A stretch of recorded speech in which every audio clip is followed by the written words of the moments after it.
Today, we're going to tackle a really modern problem, but with some timeless wisdom. How do we get from the digital chaos of our everyday lives to a real state of inner calm? So let's dive right in. You know that feeling, right? The constant buzz of notifications, that magnetic pull of the infinite scroll, and that low-level anxiety that you're always missing out on something. It's like we're literally tethered to these devices, creating this constant state of distraction and mental clutter. Well, in Islamic tradition, there's actually a name for this feeling, a constricted chest, and it's seen as way more than distress or burnout. It's this kind of spiritual imprisonment, leaving you feeling just perpetually exhausted and kind of unable to find real joy. So you can see the stark contrast right here. On one side, you have the constricted heart, anxious, distracted, exhausted, and on the other, the peaceful heart, expansive, clear, and serene. The big question then is, how do we get from the left side of this chart to the right? Well, the goal is something called peace of heart. And this isn't just about feeling happy for a minute. No, it's about unlocking a fundamentally different way of being. It's about opening up this vast, expansive internal space. The classical term for this is inshirah al-sadr, which literally means the expansion of the chest. And this isn't just a fleeting feeling, it's a deep, stable state of being. It's this inner space that's finally free from all that turbulence and anxiety, a place where your spirit can actually breathe. And that brings us to a really key point. This kind of peace isn't something that just happens to you. It's considered a divine gift for sure, but one that's granted to those who consciously and actively work to purify their inner world. And the stakes? Well, they couldn't be higher. This quote from the incredible scholar Ibn al-Qayyim connects our inner state right now with our ultimate state. Whether our heart is imprisoned or free today has huge implications for our tomorrow. Okay, so how do we actually do this? The core strategy is all about guarding our inner gates. It comes down to something called sensory moderation, basically taking conscious control of what we allow into our hearts and our minds. And this is so crucial because the information we consume isn't neutral. This verse from the Quran frames it as a deep spiritual responsibility. We're actually accountable for what we choose to see and what we choose to hear. And this accountability centers on three primary gateways to the heart: our tongue, our eyes, and our ears.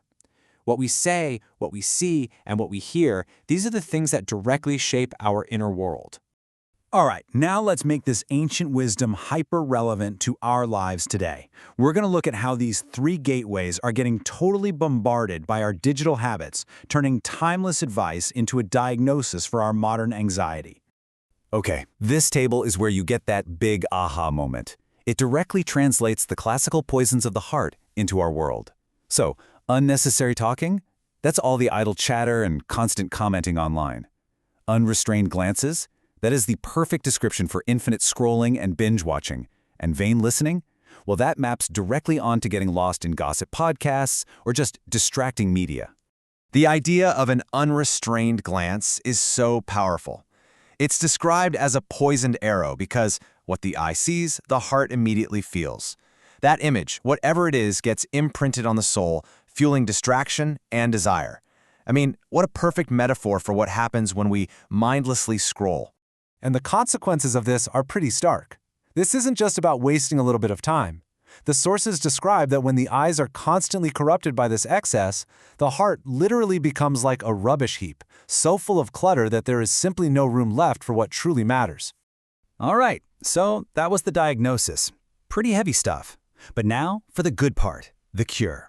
Let's pivot from the problem to the solution, because there is a clear, practical path to reclaim our inner peace. And let's be really clear here. This is not about becoming a Luddite and throwing your phone in a river. The goal is to develop a conscious, a balanced relationship with our technology. It's about practicing what the sources call digital modesty and turning our devices back into what they were supposed to be, tools that we use for good. So here are some really practical strategies, things you can do like right now. For that infinite scroll, maybe use a tracking app just to build awareness of how much you're doing it. For constant notifications, be ruthless. Turn off all non-essential alerts. For time-wasting activities, set a strict limit with an alarm. And for harmful content, be intentional about avoiding the platforms that trigger you. These are small changes that can have a huge impact. And the payoff for doing this?